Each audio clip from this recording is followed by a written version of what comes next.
This is the CNC Geekcast, the podcast where two guys with speech impediments talk about movies. I'm Joseph Collins. And I'm Paul Combs. And on today's episode, we'll be talking about the sixth movie in the Alien franchise, Alien Covenant, the direct sequel to Prometheus. We're going to be talking about the characters, the theme this movie introduces, and we're going to be talking about the writing. So stay tuned! You know, that original Alien theme that Jerry Goldsmith came up with is creepy. No, it is. I love how each of the films still seem to have that same motif. Even Prometheus and Alien Resurrection, all of them still have the great scores, thanks to the fantastic Jerry Goldsmith. And also, this movie is very beautiful, just like the original. Ridley Scott knows how to just create sets and knows exactly how to just mix the colors and make it look so real and vibrant. I'm like, no, you know the CGs were used, but it seems so seamless. It's like the mix between practical effects and CG is great. No, it is. I have always loved his set design. Even Prometheus looked great. Oh yeah, absolutely. But unfortunately, Prometheus wasn't that good. But what did you think about this movie? Oh, before we get into that, I just remembered, spoilers ahead, guys. We're going to be talking about this movie in all its facets. Also, I did think this movie was better than Prometheus. I'll say that much. Good, because I agree too. I mean, I enjoyed this movie, and there were some things the characters did that was not smart again, just like Prometheus, but it's far more forgiving in some areas. We'll get into that. But that kind of is an inherent problem with the concept as a whole. Yeah. Like, even in Alien 1, they had to make some less than smart decisions in order to get the plot going, in order to get the alien on the ship. Yeah, because when the writers originally writing Alien, the idea was, well, why don't we have an alien go around terrorizing the crew?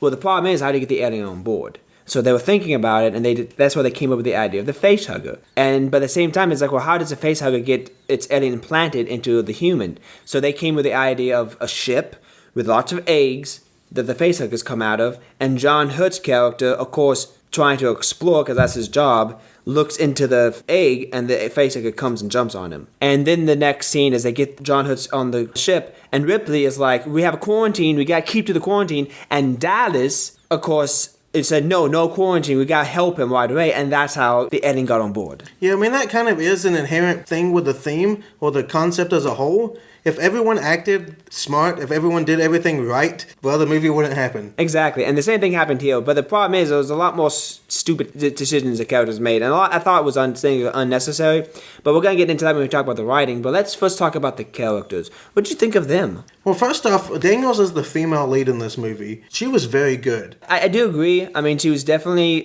all the crew members were competent, and you have to be if you're going to have this type of structure, because even though it's a colonization ship, you still have a crew that had a chain command. In this type of a crew, you are going to be trained to be confident in presenting your ideas and presenting your disagreements, and of course the captain's trained to listen to all of his crew members to make the best decision possible. And you can tell that Daniels in one moment disagreed with the captain's decision in this case. Yeah, and I really like that because it comes really early in the movie, so you learn a lot about her character. You learn how strong she is. Unfortunately, she loses her husband early in the very beginning of the movie, so she's still by grief, but she's still strong. She's a great character. You have all this talk about strong female characters in movies nowadays, and my response is, if you're an adult, you just gotta be strong in general, because life is gonna send a lot of bad things at you, and you just have to sometimes have that emotional strength to get by. Because as you said in the movie, the beginning of this movie starts with a character named Walter, acted by Michael Fassbender. Yeah. And he's basically the other android in this film. And he's taking care of the ship. And at one point in time, the ship needs to be recharged. So he activates solar sails to absorb the energy from the sun.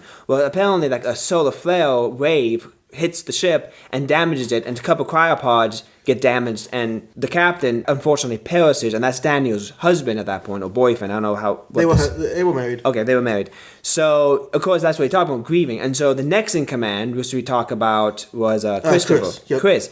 His character was really unsure of himself. That's really the thing about him. He was. He knew what he was doing. He was competent, but he just had no confidence. And you could tell the crew didn't have a lot of confidence in him. Mm-hmm. Unfortunately, he got it because priority. Because you could tell Daniels was definitely the stronger of the two. And she definitely had more character, because when she challenged the decision the captain made, you could tell, oh yeah, she knows what to do and she knows the duty. And unfortunately, Chris had priority. But he's still a well-written character. He is. Like, you can see him throughout the movie trying to make decisions to kind of redeem himself. Yeah. To try to make people respect him more. So you do understand the character, and he is a fairly well-written character. Yeah, the only issue I have is they mention that he's a character of faith, and I'm like, okay, what do you mean by that? I don't understand exactly what they were going with that because that never came into play in the story. Yeah, I kind of agree with you on that. They mention it, and I thought it would come up later. Maybe it was in a deleted scene. I don't really know about that. But the thing about this character, when we talk about it, is that when they were preparing the ship, another character by the name Tennessee, who was played by Danny McBride. Danny McBride, which basically did a really good job in this role. I mean, he's known to be kind of a comedy player. He was in Tropic Thunder. He was in, I think, Pineapple Express. He was in This Is the End. Yeah, This Is the End. And his roles have always been, kind of like that idiot guy who makes all the, perverted jokes and who's more like, what would be described? Man, you described him well. He's an idiot who makes a ton of perverted jokes. Yeah, exactly. That's his character. But in this film, he actually has proven that he has range in his acting ability. Well, I do like that, because maybe they'll start putting him in serious roles. He did kill it in this. No, he did. I mean, there's one scene where he found out that his wife died in this movie. It showed that he did a really good job in that moment. But getting back to the his scene, he was outside the ship repairing it, and he intercepted a transmission coming from this unknown planet that they didn't chart. They don't know why. And so this planet atmosphere looked a lot like the ones they were heading to, and the one they were originally heading to was going to take about 7 years to get there in cryosleep. And the captain's like, well, let's go over this planet and see what's going on. Maybe we can colonize this. And that's what Daniels disagreed on, because she made a very good point in that moment. And that was... Well, her point was, hey, this planet we're going to, we know everything about it. We know the terrain. We know how easily it will terraform. We understand the atmosphere. We understand the pathogens. They understood pretty much everything they could about the planet without being on it. Yeah, and then the captain decided to go to this other planet, unfortunately because he wanted to... prove himself to be captain. And that's kind of, the decision, it's a stupid decision. We can agree on that. But I can understand the reasons why he did it. Yeah. It was an emotional one, and he wanted to prove himself, and he's like, I'm trying to protect the crew, I'm trying to do the best I can. I'm like, yes, but it's not the best way. It was a bad decision, but it wasn't bad writing. Yes. Because it's understandable. Yeah, exactly. Yeah, and so they land on this ship, and that's where all the problems start. Yeah, that's when some problems start, because with this... Oh, not ship, a planet. Well, they land on the planet. Yes. And that's where I start having some issues with the movie. Okay, let me hear it. Okay, they come out on this planet. They know nothing about this planet other than the fact that it has breathable atmosphere. Mm-hmm. They do know that, but they know nothing about the planet. First off, the planet has like this insane storm that they know will cut off communication, and they still decide to fly down through the storm. Problem number one. Yes. Second problem, they land on the planet, and they walk around. They know the air is breathable. Apparently, they don't think they need to put on space helmets. This is another mistake that Prometheus made, because in the scene of Prometheus, you had that scientist did the same thing. They were in this astronaut gear. They sat there and said, well, the air is breathable, so the guy proceeds to take off his helmet. I'm like, yes, but that doesn't mean there's not pathogens in the air that are poisonous. Exactly. You don't know anything about the viruses on this planet, or the bacteria on this planet. It harkens back to that scene in Galaxy Quest where Guy told, wait, don't open up that door. Is there air? You don't know, and then starts holding his breath. I mean, that was the smartest line in that movie because it does a great job of highlighting that exact situation. Just because it's breathable doesn't mean it's safe. And then they come up to the alien, yes, or they inadvertently come up to the aliens because one of them has a smoke break, and he incidentally steps on a pod that contains the spores of the virus that creates the aliens, and it infects them.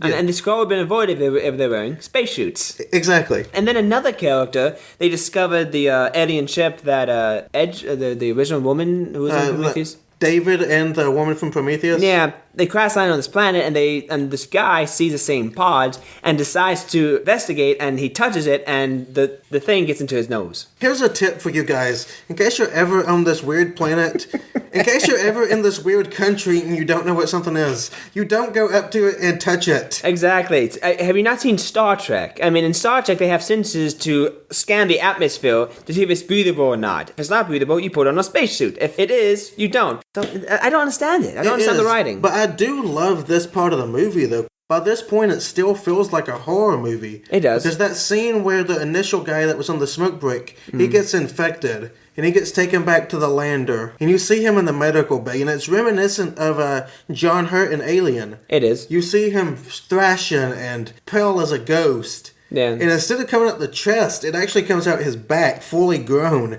And yeah. It's terrifying and awesome. I mean, this movie, like I said, is beautiful to watch and to look at. And everything in this movie is just is handled great when it comes to cinematography and the sets and the graphics. But at the same time, it's like the characters. In this scene, the one woman got so panicked that she took a shotgun, she runs into the room, and she slips on blood. I mean... I have another issue with that, though. I mean, it may be a dumb issue, it may be a minor, but restaurant workers, where I work, a lot of people have non-slip shoes.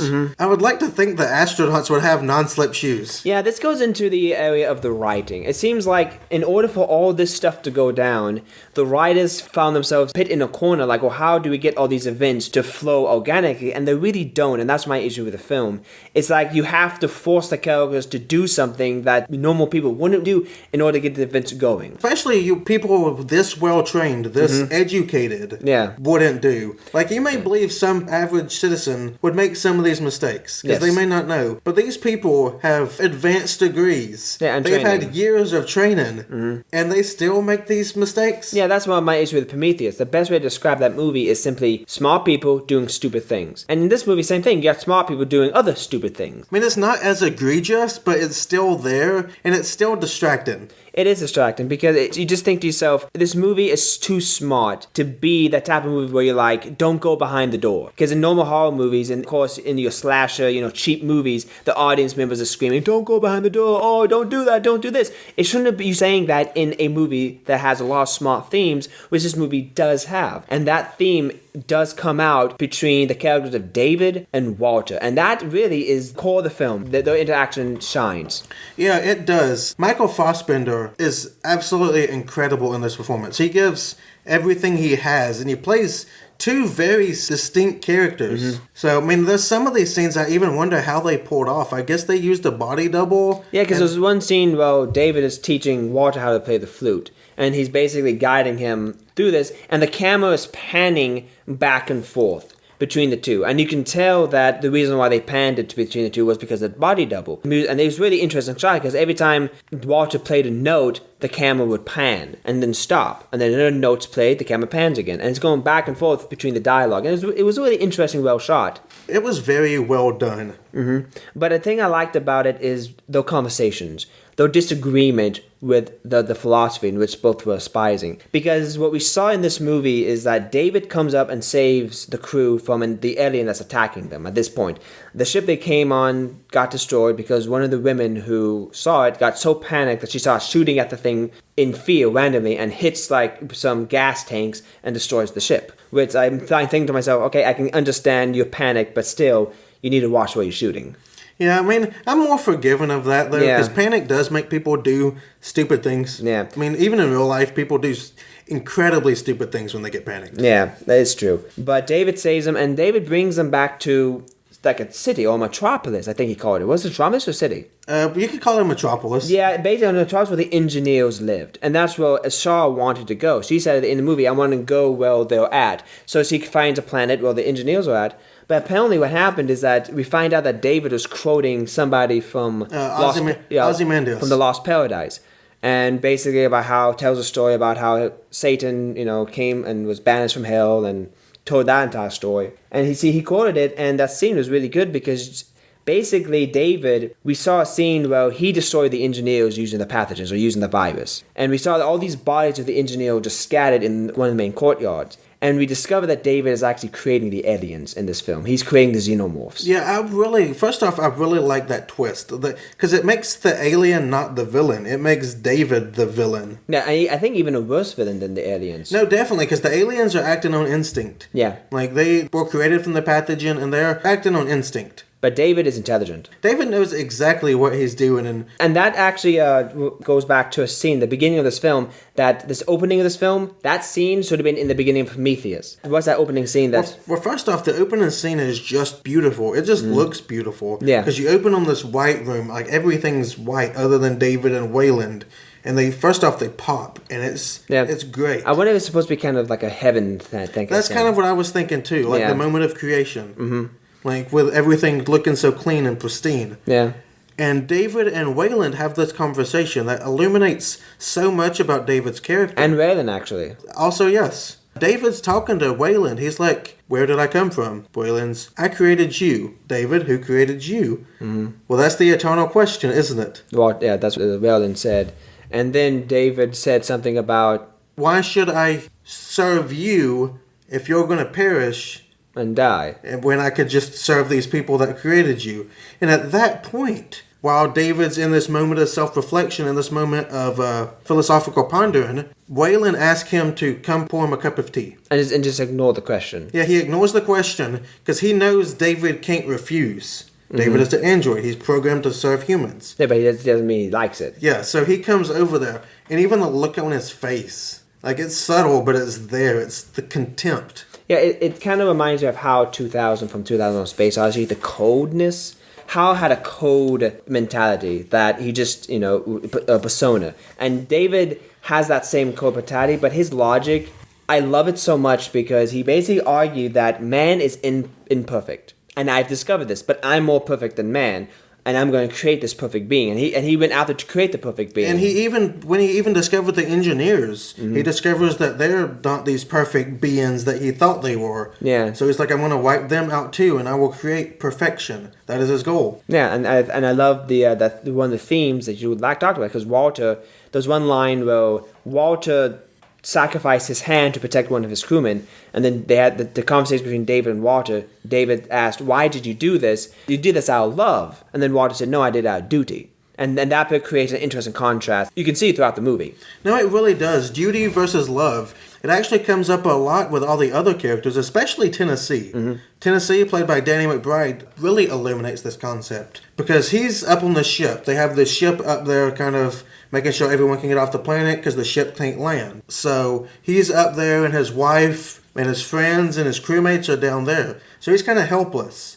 So he hears all these things happening initially before they lose contact. And he wants to help his wife, who he loves, everything he is. He wants to help his crewmates, who he loves. But he still has the duty to the colonization mission. Yeah, and that's what his other two crewmen talked about. It's like, you have a duty. And at this time, he doesn't know that his wife is dead. Because at this point, his wife did die.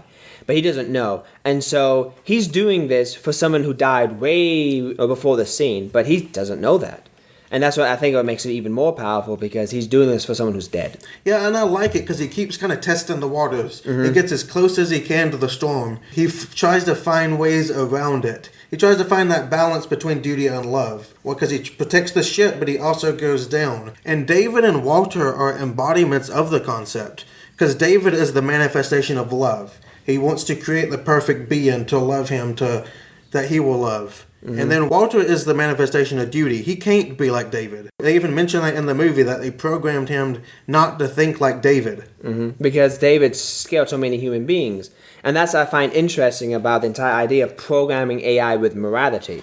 Because this goes back to asking the question, who created man? And of course, some people believe there was God. But it's an interesting idea, because when we instill morality into androids, it's because we don't want them to kill us. Well, if God instilled morality into us, here's the thing. God can't die. We can't kill him. So the interesting contrast, because when God instilled morality into us, according to the stories, he didn't do it to protect himself. We would do it to protect ourselves. So he wasn't scared of us. So the question is, why did he give us morality? I'm not saying this is what this movie is saying, but I find that entire idea of instilling morality, and I love that theme this movie is ringing. Well, I find it interesting because I didn't even put those things together. Yeah. I know because of your faith, you think about things a little bit differently than I do. And I really think that's cool. Because it is interesting, because David talked about love. He talked about creating the perfect entity. And I love it how when man created his creation, the creation did the exact same thing to man as man did supposedly to God. And I kind of like how Walter turns the tables. Yeah. Because he keeps quoting Ozymandias, written by Byron. He keeps quoting it wrong. Yeah. And Walter corrects him, thinking that maybe if I can let him know that he's not this perfect being he thinks he is, he may be more willing to be less crazy. That, I think, is where this movie shines, is that theological discussion. Because at that point, it seems like the movie is a second movie. Because you made this mention when we watch it. It's like, this movie's two separate movies. It's not the first half. I'd probably say the first third, up until they destroy the lander and David appears.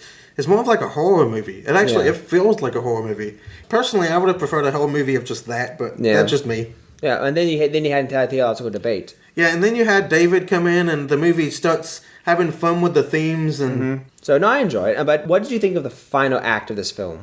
Too predictable, truthfully. Really? Yeah. As soon as I saw that contraption, that bucket, I knew that was going to be used because it was kind of a reference to Aliens and the power loader. I knew that Alien was going to get on the ship and they were going to have that false ending. Yeah, well, they also had the scene where Tennessee came down in a separate ship that was kind of a cargo transport. And he said that when the alien got on board, the alien got underneath the thrusters. He said, I'm going to burn that creature. It's a reference back to what Ripley did. Because on 2 occasions, 3 occasions actually, Ripley burned up the alien, which is a recurring theme.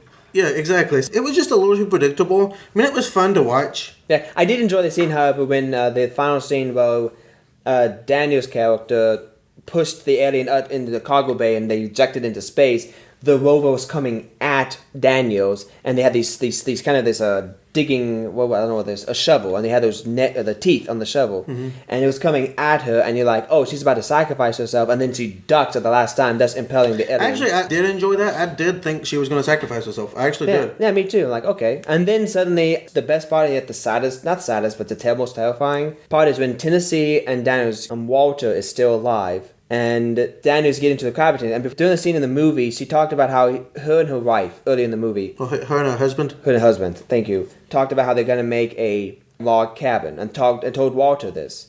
Well, she sat there and Walter said, well, you can still build the cabin because you made a promise. You can keep it. And that goes back to the duty thing. Which is a continuing theme. You made a promise. It is your duty to keep the promise. And that's Walter's mentality. Well, Daniels is in the quiet chamber. Walter's hanging over. And... Daniels mentioned the log cabin and saw on Walter's face he doesn't understand what he's talking about, and we discover that it's actually David.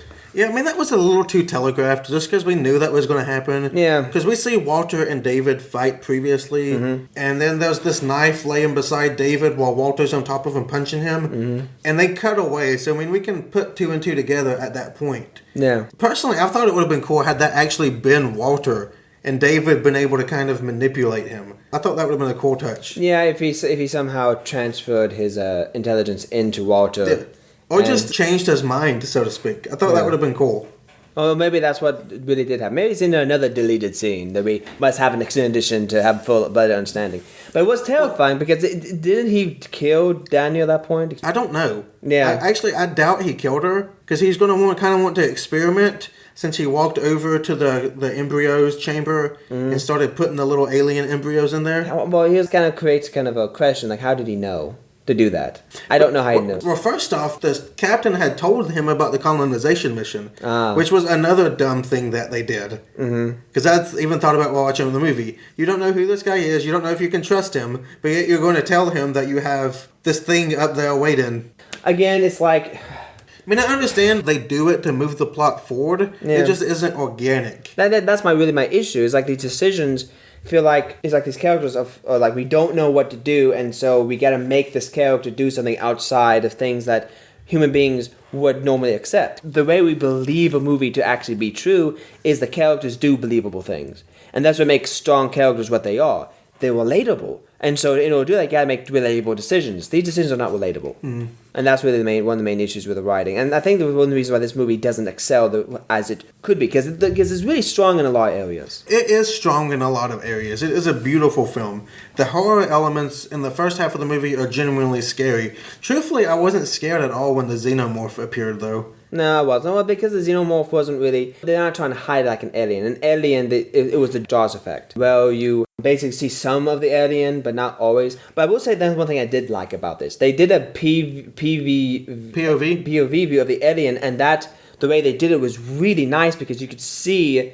kind of a distorted vision of the alien, like what the alien's seeing. It's kind of like a water on it, or that slime is on it, and I'm guessing it's uses sonars. I don't know how it sees, but I like how they did that. That was really good. No, I thought it was really cool. Did you ever watch any of the promotional stuff for this film? I did see one, and that was the Last Supper one, wasn't it? Yeah, actually, I think I watched it with you not long before we saw the film. Why wasn't that in the movie? We know how the advertising team goes. They'll pay to have an idea, and well, why don't we do this, or why don't we do that? And they would decide to go with it. Because it was a really cool advertisement. But it's a really good scene nonetheless, because the entire scene mimicked the scene in Alien. And that's one of the issues that people have with Prometheus, because you had this dinner table, and you had this the guy who did the map guy who was mean to another guy. So he was completely... You didn't have that commodity and that chemistry between the crew. And this supper scene, the last supper scene for Alien Covenant, mimics that scene. You get to see them as a couple. You get to see them interacting with one another and enjoying one another. There's even one scene where one of the characters start choking, like John Hurt,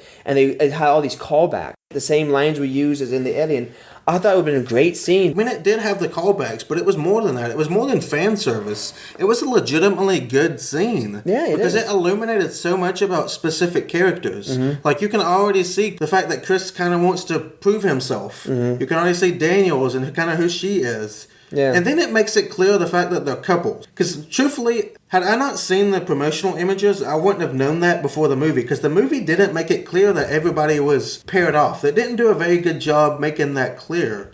So I thought that would have been really good right off the bat. It was, and I think what they could have done is that they had the David and Riley scene, and then you go into the credits at that point.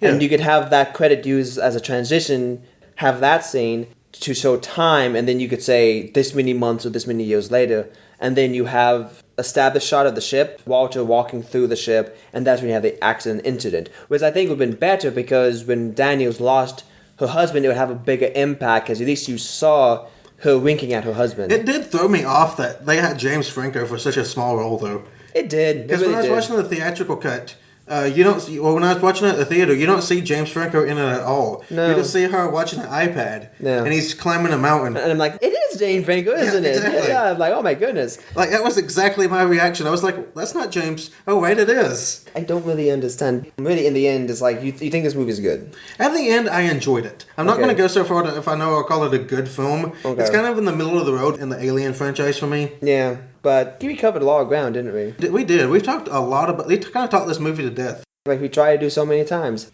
But unfortunately, our time is up. But before we go, why don't you tell our audience what's on store for them? We've talked about Aliens, and there's kind of some debate online about which is better, Aliens or Terminator 2. Oh, that movie's coming up next, huh? Yeah, we're going to be talking about Terminator 2. We're going to be weighing in on the debate. The debate of Linda Hamilton versus Sigourney Weaver, and the debate of Aliens versus Terminator 2. Which is better?